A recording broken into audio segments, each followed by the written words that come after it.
Yes, je pense que tu as deviné le thème de ce soir.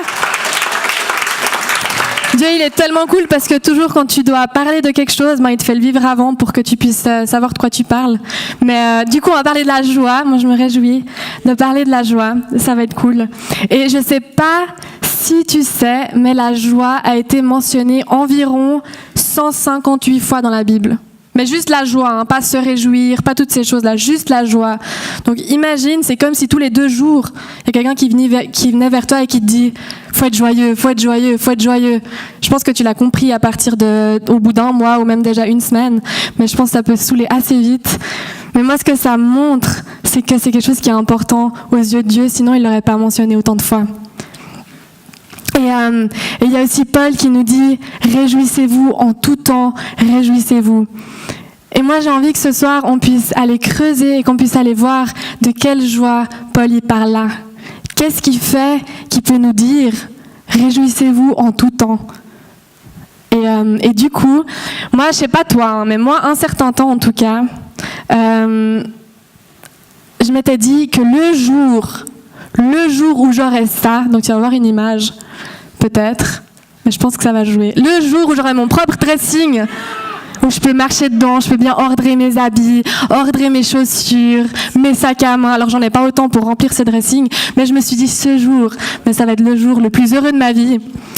Après, j'ai eu la chance de pouvoir voyager beaucoup dans le cadre de mon job et je me suis dit, le jour où je pourrais aller à Bora Bora, sur une de ces îles en Polynésie française, mais ça va être, je vais être relax, il n'y a plus rien qui pourra m'arrêter. Alors en voyage de noces, on est déjà allé aux Bahamas, c'était déjà pas mal, mais je garde quand même Bora Bora au cas où. Peut-être que toi, ça te parle un peu moins, les dressings, les vacances. Quoique les vacances, peut-être ça parle un peu plus d'entre vous que le dressing. Peut-être que toi, tu rêves d'avoir une Tesla. Jérémy, il rêve d'avoir une Tesla. Alors j'ai dit qu'il faut peut-être qu'on économise encore un tout petit peu, mais pourquoi pas, dans 10, 20 ans, on pourra peut-être une fois s'offrir une Tesla. Peut-être que pour toi, tu t'es dit, le jour où on va me demander en mariage, ce jour, mais ça va être l'ultime bonheur.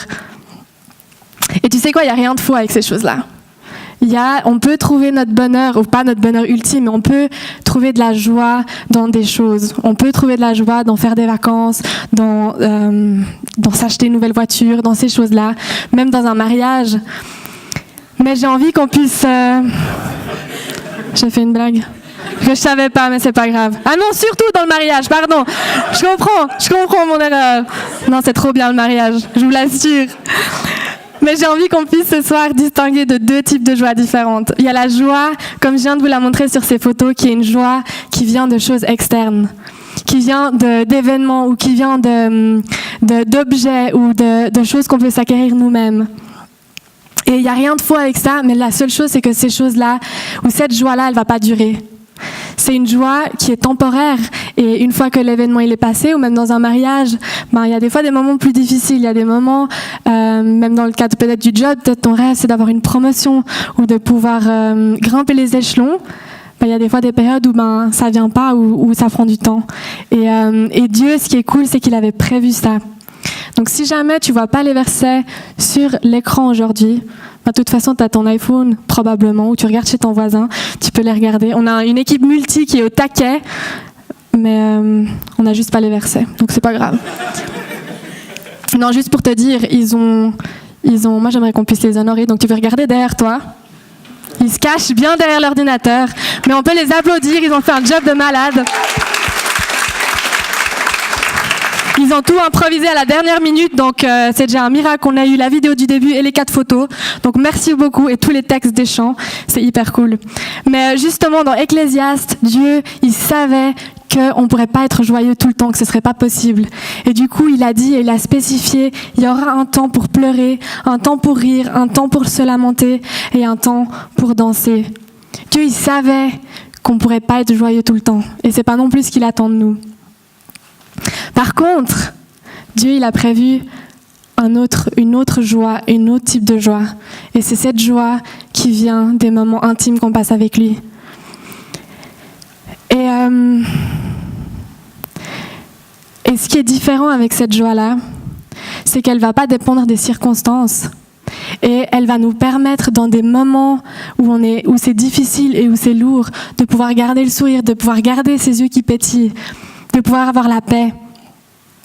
Et en fait, plus on va passer du temps avec Dieu, plus on va le laisser aussi inspirer notre vie, plus cette joie, elle va grandir. Donc c'est pas une joie qui va s'affaisser peu à peu, mais c'est une joie qui grandit et qui peut être de plus en plus intense.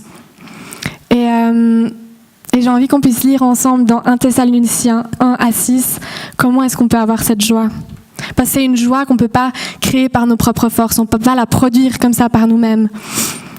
Et dans 1 Thessaloniciens 1-6, on peut lire « Quant à vous, vous avez suivi notre exemple et celui du Seigneur, car vous avez accueilli la parole au milieu d'épreuves nombreuses, mais avec la joie que produit le Saint-Esprit. » Et là, on a la clé.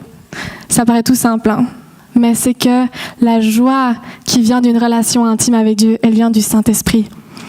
Et peut-être que pour toi, c'est la première fois que tu entends parler du Saint-Esprit, ou c'est quelque chose que tu te dis, c'est un peu vague, c'est un peu, je sais pas trop ce que ça veut dire. Mais le Saint-Esprit, c'est lui qui te fait ressentir les émotions, c'est lui qui te fait ressentir de la joie, justement, c'est lui qui te fait ressentir de la compassion avec quelqu'un. Enfin, tous les fruits de l'Esprit dans cette série où on est maintenant, c'est le Saint-Esprit qui les donne. La paix, l'amour, on en a déjà eu quelques-uns. On a déjà parlé de quelques-uns ces dernières semaines. Et du coup, ce qui est fou, c'est que c'est une joie qui dépasse les circonstances. Je sais que j'ai déjà dit, mais je vais encore le dire, parce que je suis convaincue qu'il y a une clé là derrière. Et j'ai envie que si tu es, toi aussi, dans une période où c'est pas facile, où c'est difficile, tu as des défis, que tu prennes pas ce message comme quelque chose où tu fais faux si tu ressens pas la joie, où tu dois te culpabiliser parce que tu sens pas cette joie. Mais j'ai envie que ça puisse être un message d'espoir où tu dis, mais il y a quelque chose qui est possible, c'est possible d'être joyeux même quand ça va pas.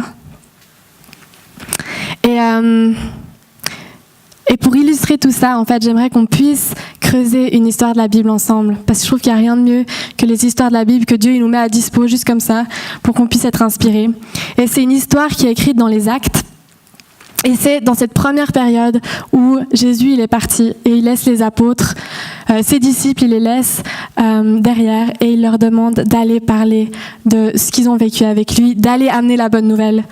Et il faut savoir que dans cette période, c'est pas comme aujourd'hui où il y a quand même la majorité des gens qui ont entendu parler de Jésus ou qui savent en tout cas plus ou moins qui c'est, parce qu'on a tous fait le catéchisme ou on a une grand-mère qui était très croyante et religieuse. Mais dans ce temps-là, il y avait effectivement personne qui entendait parler de ça, donc c'était un peu le scoop, la nouvelle. Et il y a à certains endroits, les disciples ont été accueillis d'une super bonne manière. Les gens, ils écoutaient, ils ont été passionnés, ça les encourageait ce qu'ils entendaient. Mais il y a aussi d'autres endroits où ils ont été super mal reçus. Et moi, j'ai envie de te prendre un de ces passages-là où Paul et Silas sont allés en Macédonie. Et on peut lire dans Actes 16, 22 à 23, ce qui s'est passé quand ils sont arrivés là-bas. La foule se souleva contre eux. Alors les magistrats leur firent arracher les vêtements et ordonnèrent qu'on les batte à coups de bâton. On les roua de coups et on les jeta en prison. Le gardien reçut l'ordre de les surveiller de près. Et là, ils ont été enfermés, du coup ils ont été mis en prison. Et je pense que chaque personne normale ou un peu sensée, à ce moment-là, elle arrêterait et puis elle dirait « Mais qu'est-ce qui m'arrive? Pourquoi est-ce que Dieu il fait ça avec moi? Pourquoi est-ce qu'il permet cette situation? Il nous a dit d'aller dans les nations et de parler et de raconter la bonne nouvelle. Pourquoi est-ce qu'il n'est pas avec nous ?» Et moi, je peux imaginer que si ça devait m'arriver à moi, que je comprendrais pas Dieu et je serais prête à renoncer. Je pense que je m'apitoierais sur mon sort et je dirais à Silas, mais Silas, c'est n'importe quoi. Pourquoi est-ce qu'on fait ça? Et j'ai envie qu'on puisse lire la suite parce que la réaction de Paul et Silas, elle n'est pas du tout la même que moi j'aurais en tout cas eu. On peut lire dans Actes 16, 25. Vers le milieu de la nuit, Paul et Silas priaient et chantaient les louanges de Dieu. Les autres prisonniers les écoutaient. Des fois, je sais que j'ai déjà lu cette histoire et j'étais là, ils priaient, ils chantaient, ils s'apitoyaient pas sur leur sort. Mais je sais pas si tu réalises la puissance de ce qu'ils sont en train de vivre. Je pense que tu peux pas prier et chanter des louanges à Dieu si tu es triste et si tu t'accables sur ton sort. Moi, je pense que eux, ils étaient dans la joie dans cette prison. Et je pense que ça montre à quel point c'est possible et à quel point Dieu, il veut qu'on puisse avoir une autre perspective sur ces situations. Et peut-être tu vas me dire, oui, mais tu sais, c'est une histoire de la Bible. Ça a été écrit il y a tellement longtemps, les choses, elles ont changé. On peut plus prendre tout ce qui est écrit dans la Bible pour acquis. Il y a certaines choses qui sont vraies, certaines choses qui sont pas vraies. Si tu penses ça, t'as le droit de penser ça, il n'y a pas de souci. Mais j'ai envie de te montrer qu'aujourd'hui aussi, c'est possible de pouvoir vivre dans cette joie. Et j'ai envie qu'on puisse accueillir chaleureusement Christelle, une autre Christelle. On n'a pas fait exprès, hein.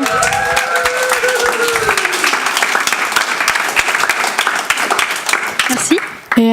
Et Christelle, ouais, ça marche. Et Christelle, elle va nous partager son histoire et en quoi ça a un lien avec le message d'aujourd'hui. Merci. Merci pour ton invitation. Là, je la pétoche fois 1000, mais ça va bien se passer. Donc ouais, Christelle m'a abordée pour parler de la joie. Et puis, je vais vous parler un petit peu de la situation qui m'a menée, moi. Qu'est-ce que c'était ma difficulté ? En fait, j'ai divorcé, voilà. Je me suis mariée en 2010 avec un gars qui était vraiment à fond pour Dieu, à fond dans la... Ouais, lui, ce qu'il voulait, c'était Jésus 100%. Et puis, voilà qu'il a perdu son travail, il est tombé en grosse dépression. Et puis, je crois que même l'année qui a suivi notre mariage, ça a été difficile. Et puis, cette dépression l'a amené à faire des mauvais choix, qui nous a amenés dans des mauvaises situations, qui a fait que financièrement, on n'était plus qu'à 2 sur mon salaire à 60%. Donc, on s'en sortirait pas si Dieu nous avait pas aidés. Et au fur et à mesure, on a essayé de tout faire pour voilà, on a été suivis, moi j'ai fait on a fait ce qu'on pouvait pour sauver la situation, mais le fait que, lui, il était tellement down, il était tellement dedans qu'il n'a pas pu faire autrement. Et puis, au bout d'un moment, voilà, il a fallu mettre fin à cette situation. Et puis, le divorce a été prononcé officiellement en mai, juste de cette année. Donc, c'est assez récent. Et puis, dans toute cette difficulté, au-delà du fait que le divorce était difficile, que je me sentais trahie, que j'étais seule, plein de choses, il y a aussi eu de la drogue qui s'est mêlée dans tout ça. Ça a été difficile. Mais dans toute cette difficulté, j'ai pu garder la joie. Et je vais vous partager un peu comment moi je suis arrivée à avoir de la joie dans des moments qui étaient méga durs, quoi. Et puis, alors le premier, en fait, c'est que je me souviens assez rapidement, moi j'en pouvais plus, je suis aussi tombée en dépression. Et un jour, je me souviens, dans ma salle de bain, je me suis écroulée par terre, et puis j'en pouvais plus, j'étais vraiment au bout de force. Puis j'ai dit, mais Dieu, là, il faut que toi tu t'en occupes. Moi, je peux plus. En gros, c'était soit je lâchais ma situation, soit je mourrais sur place. J'avais l'impression que j'allais vraiment expirer. Et puis du coup, un peu par la force des choses, parce qu'on veut toujours faire confiance à Dieu, etc. Mais des fois, quand on arrive à nos limites, c'est là qu'on le fait vraiment. Et j'ai vraiment lâché ma situation à Dieu. J'ai dit, maintenant, toi, tu t'en occupes, parce que moi, je peux plus. Et ça a été la meilleure décision de toute ma vie, parce que Dieu, il s'en est occupé. Il a vraiment répondu présent. Et une autre chose, c'est que par la suite, quand j'étais complètement abattue, je voyais tout autour de moi, il y avait tout qui s'écroulait, quoi. Toute ma vie, elle ressemblait plus à ce qu'elle devait ressembler à la base. Il y avait plus rien qui tenait debout. Et puis, en fait, c'est ce qu'elle a parlé, Christelle, cette joie qui est surnaturelle. Pour moi, elle était basée sur la différence entre la joie que je ressens puis la joie que je peux réfléchir. Et il y avait une chose qui restait, même si tout s'écroulait autour de moi, c'était que Dieu était digne d'être adoré. Et ça veut dire que peu importe ce qui se passe, Dieu, il est bon. Dieu, il est amour. Dieu, c'est le meilleur. Dieu, il est merveilleux. Il suffit que je regarde la nature, elle me fleur, pour savoir que même si tout est nul autour de moi, la fleur, elle est toujours aussi belle. C'était un peu le même principe. Et puis, c'est comme si je me suis pas demandé ce que je ressentais, mais je me suis appuyée sur quelque chose qui était sûr, et c'était sûr que Dieu était bon. Et donc, je pouvais louer au moins Dieu pour une chose, c'était pour qui il était. Et donc, dans mes temps, moi, je me souviens, j'étais en pleurs, et en même temps que je pleurais, je louais le Seigneur parce qu'il était incroyable. Alors, autant vous dire que le chant ressemblait plus à rien. Mais Dieu, lui, il regardait à mon cœur, et je pense que c'était un beau chant pour lui. Et n'empêche que de faire ça, ça me sortait de mon problème. Comme on dit toujours, je lève les yeux vers les hauteurs. Ben, c'était ça, je regardais plus la situation dans laquelle j'étais, je regardais Dieu. Et ça me donnait de l'espoir, ça me donnait des perspectives, ça me donnait un nouvel élan pour vivre la suite. Et je pouvais recevoir la joie. Et la troisième chose, c'est que je vivais le moment présent. Ça veut dire que quand j'étais au travail, je pouvais vivre mon travail, j'étais dedans, je réfléchissais à ça. Quand j'étais à l'église, je pouvais vivre avec vous, je pouvais me réjouir avec vous, je pouvais rire. Et quand j'étais dans mes moments où j'avais aussi le temps de me lamenter sur moi-même, je pouvais me lamenter sur moi-même, tout ce qu'il fallait faire. Parce que je savais que chacun des temps, Dieu les gérait, parce que je le laissais faire. Et chacun des temps était important. Et je ne culpabilisais pas, parce qu'il y a eu des fois où j'ai passé 3 jours devant la télé en grosse larve à rien faire, parce que c'est tout ce que je pouvais faire. Je ne culpabilisais pas de ça, parce que c'est aussi ce que j'avais besoin, et je savais que Dieu travaillait en moi là-dedans. Et le fait de pouvoir faire ça, de vivre ce moment présent sans culpabiliser, d'avoir la paix de le faire, ça pouvait me donner, je pouvais me réjouir, je pouvais me rigoler avec vous, je pouvais rigoler avec mes amis. Et mes amis étaient un super soutien aussi, ça c'était important. J'avais plein de monde autour de moi et ça me faisait beaucoup de bien. Les choses, c'est que, par exemple, dans Jean 10, verset 10, Jésus il dit qu'il est venu donner la vie et la vie en abondance. Et pour moi, ça, c'était un truc, j'ai gardé ça, je dis, si Jésus l'a dit, c'est une réalité. Alors je la prends, cette abondance. Et j'ai le droit de la vivre, j'ai le droit de jouir de ma vie, même si c'est difficile. Et c'est possible. Voilà.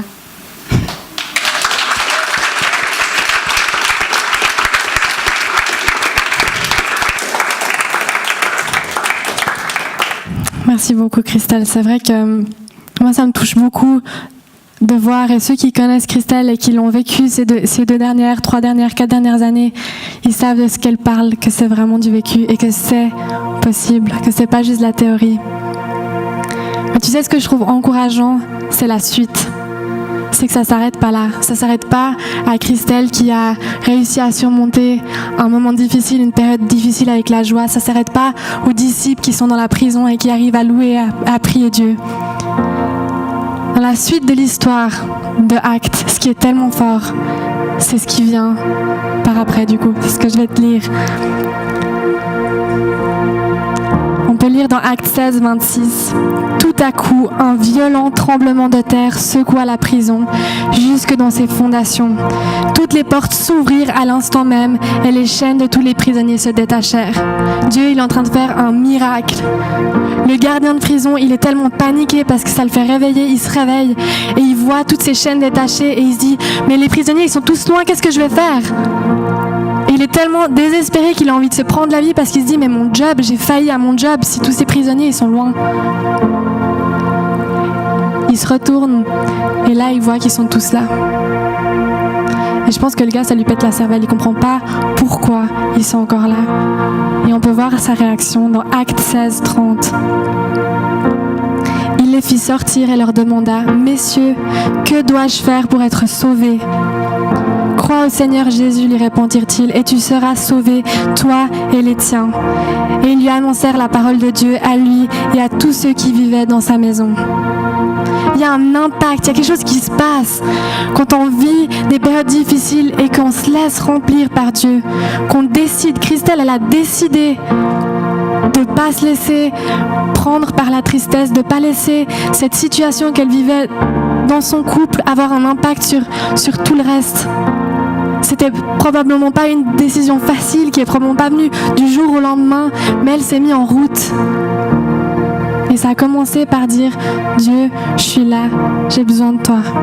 J'ai besoin que tu fasses une différence. » Je pense que les apôtres ou les disciples, c'était pareil. C'est pas venu comme ça tout de suite. Peut-être, je sais pas, j'y étais pas. Mais ce que je sais, c'est que Dieu, il peut agir.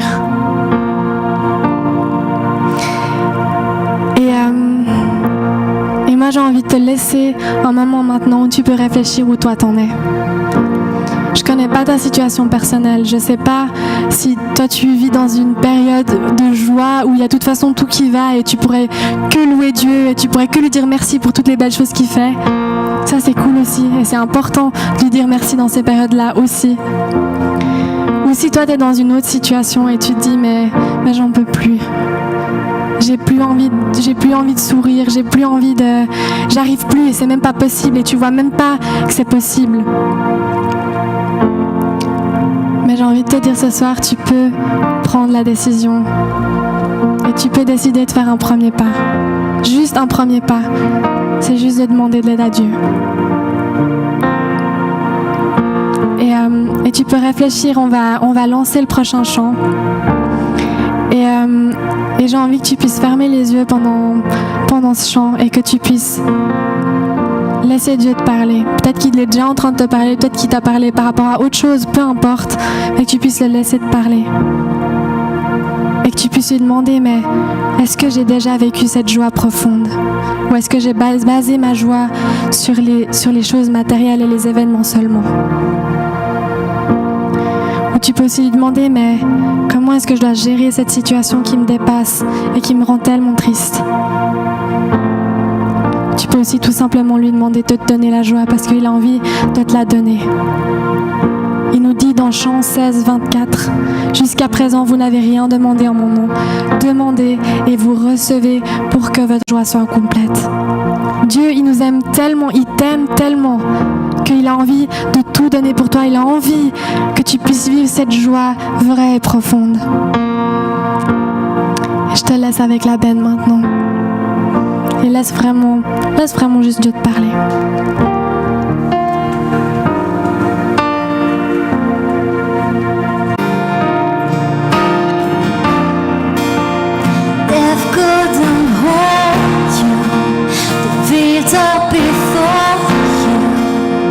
Silence the bones of sin and pain.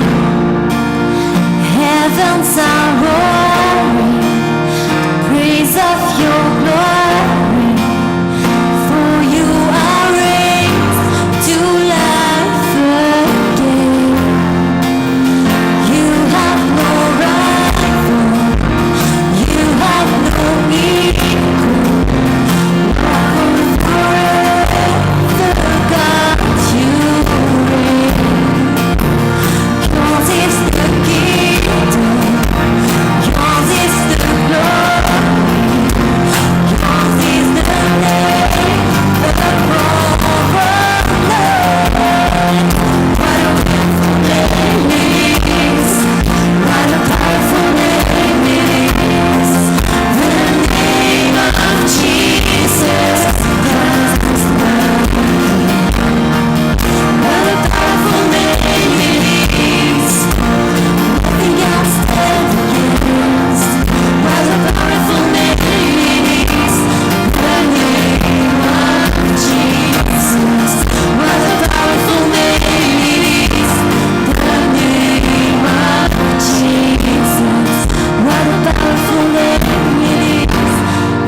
Ce soir, et c'est la première fois que tu entends parler de ce que je viens de te parler ce soir. C'est la première fois que tu as entendu que c'est possible d'être joyeux dans des situations difficiles et tristes.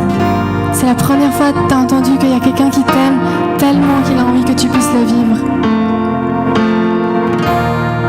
Si c'est ce que tu ressens ce soir et que ça t'intrigue et que tu as envie d'en savoir plus, je t'encourage à faire un premier pas et à dire à Dieu, je suis là. Tu peux le dire à ta place, tu peux le dire dans ta tête, il va l'entendre. Et je t'encourage à le faire.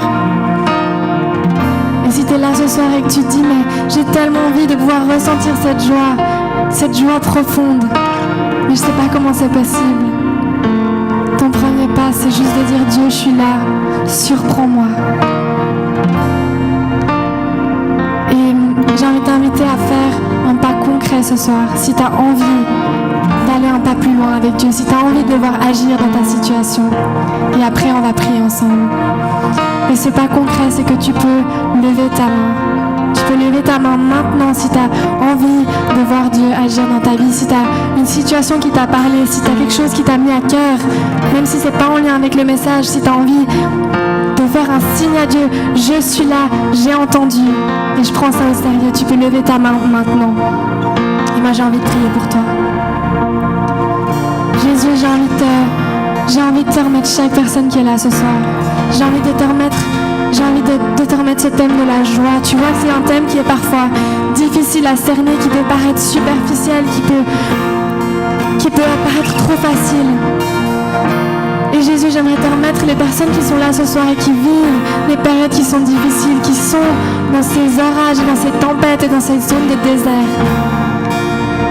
Et Jésus, tu vois ces mains qui sont levées, ces personnes qui disent « Mais j'ai envie de pouvoir ressentir cette joie profonde et intime avec toi. J'ai envie de pouvoir grandir dans cette joie. » Et je te demande que tu puisses parler maintenant.